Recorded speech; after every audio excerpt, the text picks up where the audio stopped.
할렐루야. 할렐루야. 하나님의 크신 사랑과 은혜, 또 그분의 따뜻한 위로, 그리고 그분의 평안함, 그리고 그분의 능력이 이곳에 있는 여러분과 여러분 가정, 그리고 혹 한국에 계신 여러분들의 가족들, 그리고 속해 있는 모든 기업 위에 오늘도 차고 넘치시기를 먼저 예수님의 이름으로 축원합니다. 우리 옆에 분에게 함께 인사하며 이렇게 말씀 나누시기 바랍니다. 하나님께 시선을 고정합시다. 어려움과 혼란스러움이 있을 때 무엇보다 우리가 해야 할 일은 우리의 시선을 오직 하나님께 두는 것입니다. 성경은 우리에게 뒤를 돌아보라고 말씀합니다. 뒤를 돌아보라는 것은 그동안 우리를 눈동자처럼 지켜주신 하나님의 그 은혜의 손길을 잊지 말고 기억하라는 것입니다. 그 은혜의 손길을 기억할 때 우리는 믿음과 확신을 가질 수 있습니다.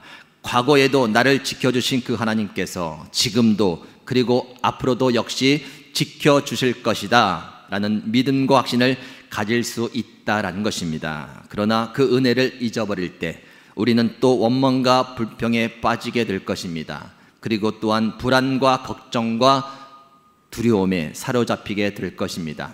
성경은 우리에게 위를 보라고 말씀하십니다. 사방은 막혀 있어도 하늘은 늘 열려 있기 때문입니다.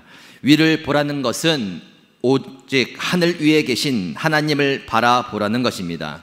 천지를 지으신 하나님, 지금도 하늘 보좌에서 모든 것을 다스리고 통치하시는 그 하나님을 눈을 들어 바라보라는 것입니다. 문제와 사건만을 바라보면 지치게 됩니다. 해결할 수 있는 길이 열리지 않습니다. 모든 것이 하나님 손에 달려있다는 것을 믿고 오직 하나님을 바라보며 하나님께 도움을 구할 때 하나님께서 길을 열어주실 것입니다. 성경은 우리에게 앞을 보라고 말씀하십니다. 앞을 보라는 것은 앞으로 하나님께서 이루실 약속의 말씀을 바라보라는 것입니다. 하나님은 언제나 우리에게 더 좋은 것, 더 풍성한 것, 더 영광스러운 것으로 약속하십니다. 혹 재앙처럼 보이는 일들 가운데서도 하나님은 그 일을 통해 이루실 밝은 미래와 희망을 약속해 주십니다. 그래서 우리의 미래는 늘 밝은 것입니다. 앞으로 이루실 하나님의 약속의 말씀을 믿음으로 바라볼 때 우리는 어떠한 경우에서도 절망하지 않고 희망을 가질 수 있게 될 것입니다. 오직 하나님께 시선을 고정하시기 바랍니다. 과거에 눈동자처럼 지키시고 돌봐주셨던 그 하나님, 지금도 하늘 보좌에서 모든 권세를 가지고 이 땅을 통치하고 다스리시는 그 하나님, 더 좋은 것, 더 풍성한 것, 더 영광스러운 것을 약속하시고 그 약속을 지키실 그 하나님께 시선을 고정하며 어려움과 혼란스러움이 가득한 이때에 흔들림 없이 믿음으로 승리하며 나가는 미랄가족 모든 여러분이 되시기를 예수님의 이름으로 축원합니다. 다시 한번 옆에 분에게 이렇게 말씀해 주시기 바랍니다. 하나님께 시선을 고정합시다. 바라봐야 될 세 곳 이스라엘 제목으로 지난주에 설교드렸던 말씀을 잠깐 요약해 드렸습니다. 오늘 말씀의 제목 함께 읽겠습니다. 시작. 기도 소망의 빛. 기도 소망의 빛. 본문 말씀은 시편 말씀입니다. 말씀들의 좀 절들을 살펴보면서 먼저 전체적인 분위기가 어떠한지, 이诗를 쓰고 있는 시인의 상황과 상태가 어떠한지를 좀 보겠습니다. 3절 말씀. 나의 영혼에 재난이 가득하며 나의 생명은 수월에 가까웠으니, 재난이라는 그 단어가 원어로는 라라는 말인데 나쁜 것, 해로운 것, 불행, 고난, 재난 이러한 뜻을 나타내는 단어입니다. 나쁜 일, 해로운 일을 당해 지금 내 영혼이 몹시 괴롭다라는 것이죠. 나의 생명은 수월에 가까웠으니, 수월은 죽은 자들이 가는 곳입니다. 음부죠. 가면 돌아오지 못할 어둡고 암울한 곳입니다. 점점 더 죽을 것 같다. 어둠 속에 갇혀있다. 암울하다. 회복이 불가능할 것 같다라는 표현입니다. 4절 말씀도 보겠습니다. 나는 무덤에 내려가는 자같이 인정되고 힘없는 용사와 같으며, 나는 무덤에 내려가는 자같이 인정되고 누가 보더라도 나는 무덤을 향해 가는 자처럼 그렇게 보여진다는 거예요. 힘없는 용사 같으며, 자신은 힘없는 용사로 비유합니다. 용사가 힘이 없으면 어떻게 되는가? 아무 쓸모가 없죠. 적들과 싸워 힘으로 이겨내야 되는 것이 용사이지만 힘없는 용사, 적이 공격해 오면 당할 수밖에 없는 것이죠. 자신은 지금 무능력함, 무기력함에 빠져 있다는 표현입니다. 5절도 보겠습니다. 죽은 자 중에 던져진 바 되었으며, 막을 힘도 없고 거부할 능력도 없이 그저 누군가에 의해 들려 시체들 사이에 내던져진 것처럼 그렇게 아무런 힘도 못 쓰고 깊은 절망 속에 빠져 있다는 거예요. 죽임을 당하여 무덤에 누운 자 같으니이다. 마치 죽은 자 같이 아무 소망도 없이 그저 어둠 속에 갇혀 끔쩍도 못하고 있다는 거예요. 지금 읽은 세 절의 말씀을 좀 쉬운 성경으로 번역해서 읽어드리면 이렇습니다. 내 영혼이 괴로움으로 심히 지쳐 내가 거의 죽을 지경에 이르렀습니다.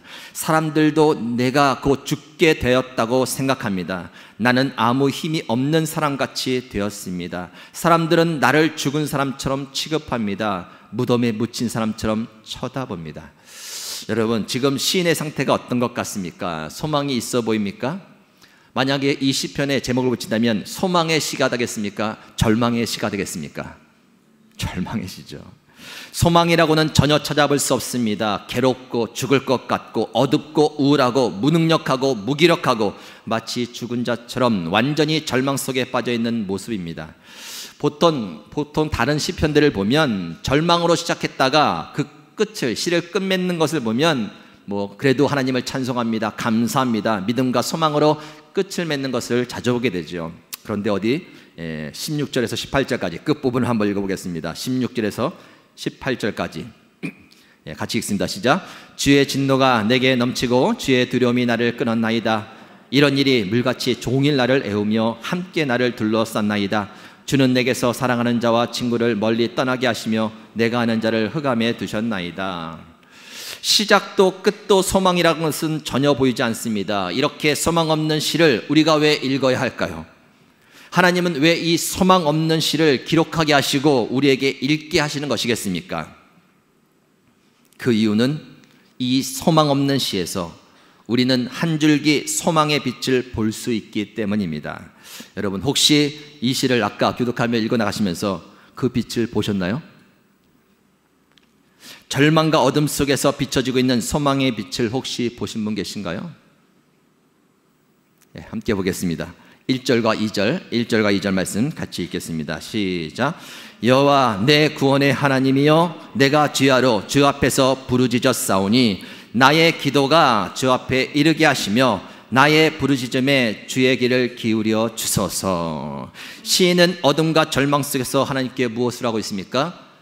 기도하고 있다라는 거예요. 여러분, 기도는 어둠과 절망 속에서 소망으로 나아가는 빛입니다.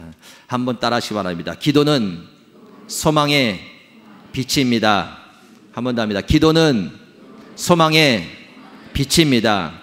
왜 기도가 소망의 빛이겠습니까? 기도는 하나님을 붙잡는 것이기 때문입니다. 하나님의 도움 없이는 안 된다는 것을 아는 것이죠. 하나님만이 나를 이 상황에서 구원해 주실 수 있다는 것을 아는 것입니다. 그래서 하나님을 붙잡는 거예요. 하나님을 붙잡고 놓지 않는 것이 바로 기도입니다. 그래서 기도가 소망인 겁니다. 어둠을 비추는 소망의 빛이라는 것입니다. 여러분, 어떤 것이 잘 갖추어져 있고 어떤 것이 잘 준비되어 있으면 그것이 소망이 있어 보입니까? 절대 그렇지 않습니다. 아무리 잘 준비가 되어 있고 아무리 완벽하게 일이 잘 되었다 하더라도 하나님을 붙잡고 있지 않다면 그것은 완벽한 절망적인 상황인 것이죠. 아무리 절망적인 상황이고 아무리 사방이 막혀 있어도 하나님을 붙잡고 있으면 그것이 소망이 있는 거예요. 자신이 보기에는 어떨지 몰라도, 다른 사람들이 혹 보기에는 어떨지 몰라도 하나님께서 보시기에는 바로 그것이 소망이 있는 것이다 라는 것입니다. 여호와께서 집을 세우지 아니하시면 세우는 자의 수고가 헛되며 여호와께서 성을 지키지 아니하시면 파수꾼의 깨어있음이 헛되도다. 시편 127편 1절 말씀입니다. 하나님 없이 하는 모든 일들은 헛된 일이다라는 것을 가르쳐주는 것이죠. 소망이 있어 보이지만 결코 소망 없는 일이 되고 만다라는 것을 가르쳐주고 있는 겁니다. 기도가 무엇입니까? 하나님을 붙잡는 것이라고 했습니다. 그렇다면 기도를 멈추는 것은 무엇이겠습니까? 하나님을 놓는 거죠. 놓아버리는 겁니다. 하나님을 붙잡지 않는 거예요. 하나님 없이 내 힘으로 해보겠다라는 겁니다. 많은 사람들이 이렇게 생각합니다. 전능하신 하나님께서 나의 모든 형편을 아시고 알아서 다 해주실 거야. 나는 걱정이 전혀 없어 라고 말하는 사람들이 있어요. 그러면서 기도하지 않는 사람들, 어떻게 보면 대단한 믿음이 있는 것처럼 보이지만 그러나 착각이다라는 겁니다. 잘못된 믿음입니다. 하나님은 그렇게 일하시는 분이 아니십니다. 하나님은 기도를 통해서만 일하세요. 그것이 하나님께서 정해놓으신 원칙이다라는 거예요. 여러분, 이런 문구를 혹시 들어보신 적 있습니까? 기도를 하지 않으면 내가 일하고 기도를 하면 하나님이 일하신다. 그렇습니다. 하나님은 기도할 때 일하십니다. 출애굽기 17장 말씀, 이스라엘 백성들이 애굽에서 나온 후에 첫 번째 전쟁을 하죠. 아말렉과의 전쟁입니다. 여호수아가 앞서 나가서 힘써 선대에 서서 싸우는데, 그런데 그 승패가 무엇으로 좌우됩니까? 우리가 잘 알듯이 여호수아의 능력과 군사력이 아니라 손을 들고 기도하는 모세의 팔에 의해서 결정되죠. 올라가면 이기고 내려오면 지고, 올라가면 이기고 내려오면 지고, 어떻게 보면 말도 안 되는 것 같고 어떻게 보면 만화처럼 유치해 보입니다. 그러나 하나님께서는 그렇게 일하시겠다는 거예요. 하나님께서 그렇게 정하신 겁니다. 성경에 보면 이 일을 기록해서 여호수아의 귀에 외워 들리라고 말합니다. 모세의 뒤를 이어갈 여호수아의 귀에 이것들을 기억하게 만들으라는 것이죠. 왜 그렇습니까? 앞으로도 그렇게 일하시겠다는 거예요. 기도를 통해서 일하시겠다라는 것입니다. 한번 따라하시기 바랍니다. 하나님은 기도를 통해 일하십니다.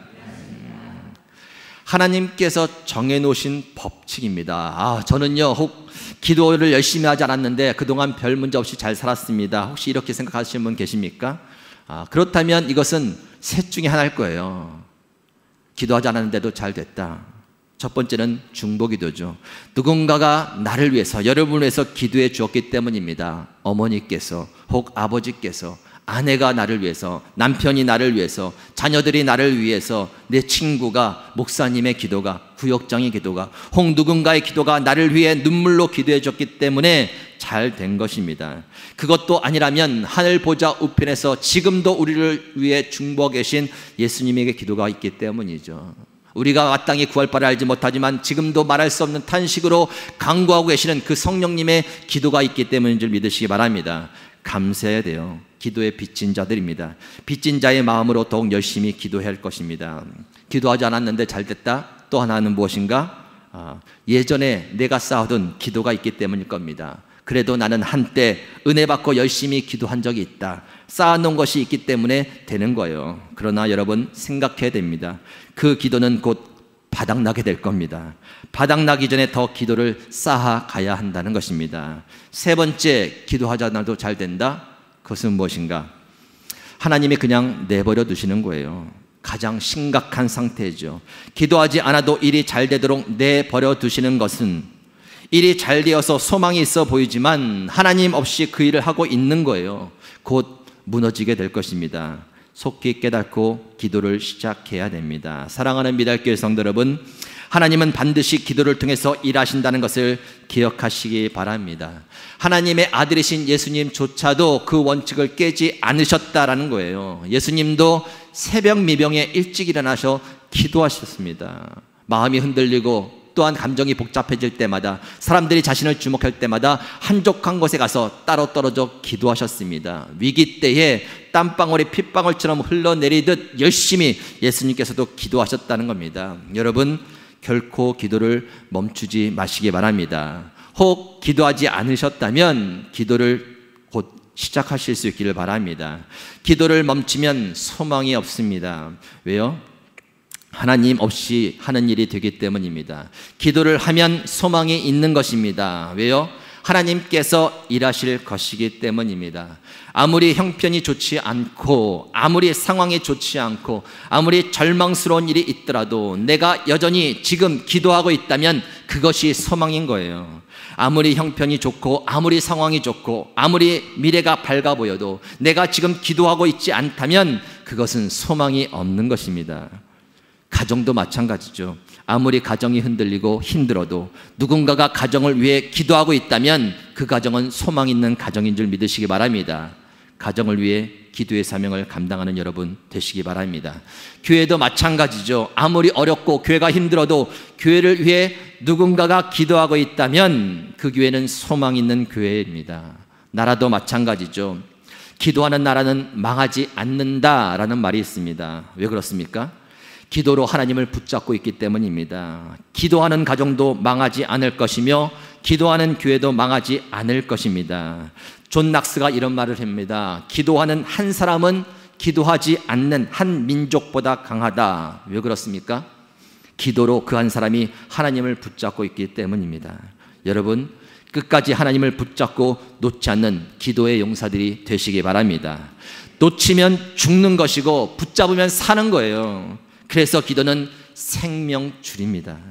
기도는 하나님과 우리를 연결해주는 생명줄이 되는 거예요.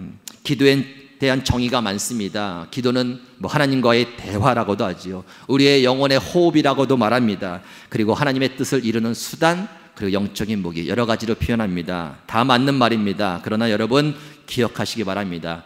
기도는 생명줄이에요. 절대 놓아서는 안 되는 줄입니다. 놓치면 죽는 거예요.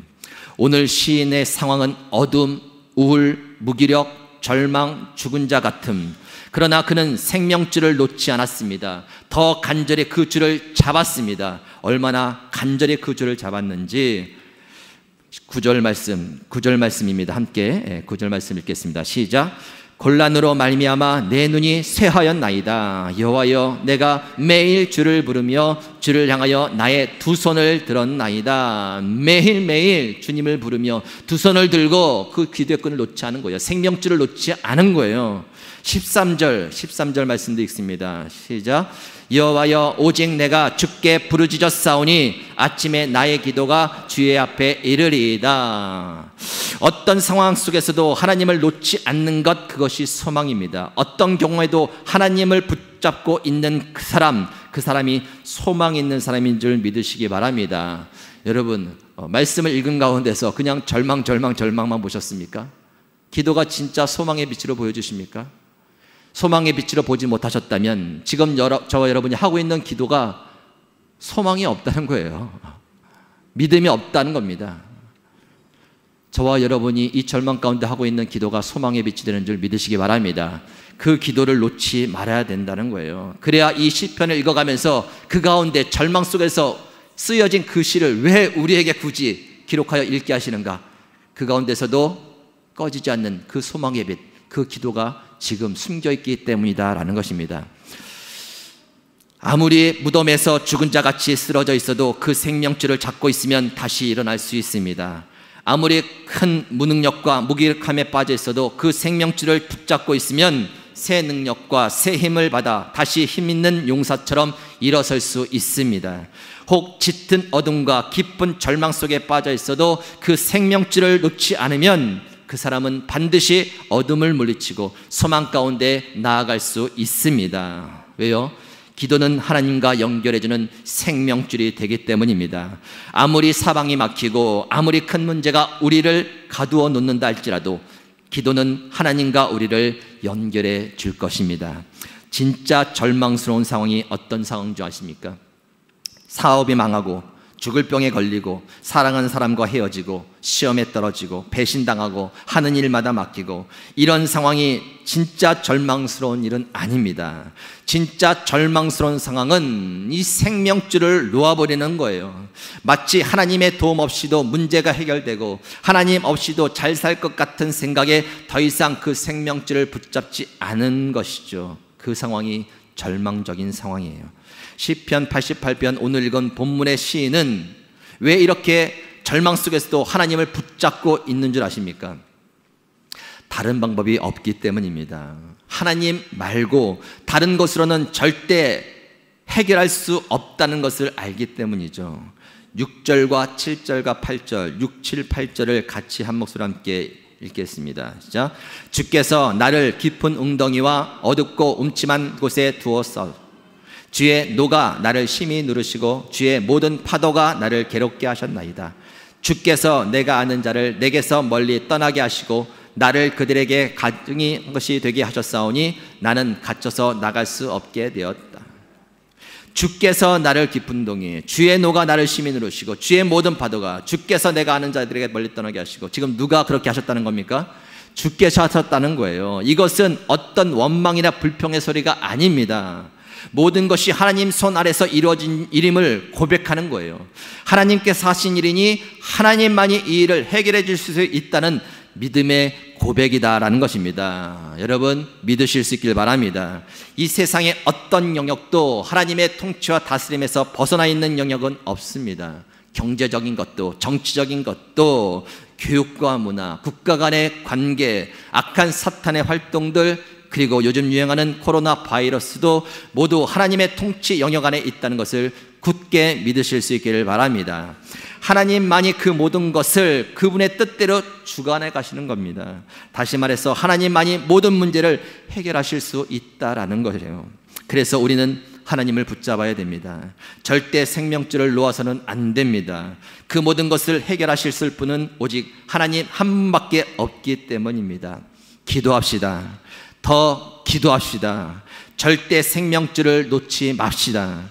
성경에 나오는 하나님의 사람들은 모두 기도의 사람들이었어요. 어떤 상황 속에서도 절대 생명줄인 기도를 놓지 않았던 사람들이다라는 것입니다. 모세가 애굽에서 이스라엘 백성들이 이끌어낸 후에 이제 시내산으로 가죠. 시내산에 가서 하나님 앞에 계명을 받기 위해서 갑니다. 자리를 잠시 비워두게 됩니다. 그런데 그 사이에 이스라엘 백성들이 무엇을 했는가? 금송아지를 만들죠. 금송아지를 만들어 놓고 그것을 가리켜서 애굽에서 자기들을 인도해내신 신이라고 말했습니다. 그리고 그 앞에서 춤을 추며 절을 했습니다. 10계명 중 1계명, 2계명, 3계명. 다른 신을 두지 말라, 우상을 섬기지 말라, 그리고 내 이름을 망령되게 하지 말라. 이 모든 계명을 다 어긴 것입니다. 하나님이 크게 진노하셨습니다. 모세도 격분했습니다. 하나님께서 그들을 모두 쓸어버려도 할 말이 없는 상황이었습니다. 그 상황 속에서 모세가 한 일은 생명줄을 잡는 일이었습니다. 하나님께 나아가 그들을 위해 기도하는 것이었어요. 모세가 여호와께로 다시 나아가 여짜오되 슬프도소이다. 이 백성이 자기들을 위하여 금신을 만들어 싸우니 큰 죄를 범하였나이다. 그러나 이제 그들의 죄를 사하시옵소서. 그렇지 아니하시오면 원하건대 주께서 기록하신 책에서 내 이름을 지워버려 주옵소서. 화도 나고 진노하신 하나님 앞에 설 면목도 없지만 다른 방법이 없었습니다. 하나님께 나아가 기도하는 것, 생명줄을 잡는 것밖에는 다른 방법이 없었습니다. 하나님은 모세의 기도를 통해 진노를 거두셨습니다. 모세의 기도가 죄악으로 인해 처벌받게 될 이스라엘 백성들에게 소망의 빛이 되었다는 것이죠. 다윗은 어떻습니까? 말할 것도 없죠. 환난 중에 그는 생명의 줄을 잡았습니다. 깊은 응동이와 수렁에서도 그는 생명줄을 잡았습니다. 배신을 당할 때에도 그는 생명줄을 잡았고 억울한 일을 당할 때에도 그는 생명줄을 놓지 않았습니다. 하나님 앞에 돌이킬 수 없는 큰 죄악을 저질렀을 때에도 그는 역시 그 생명줄을 꼭 붙잡았습니다. 왜요? 다른 방법이 없으니까요.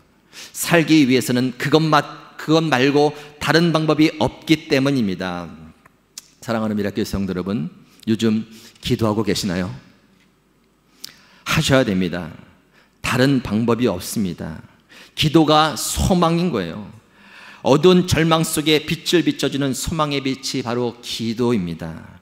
기도를 하고 계시다면 그 기도의 끈을 놓지 마시기 바랍니다. 더 간절히, 더 열심히 기도하시기 바랍니다. 기도는 생명줄입니다. 하나님과 우리를 연결해주는 생명줄입니다. 어떤 상황에서도 그 생명줄을 놓지 않는다면 소망이 있는 거예요.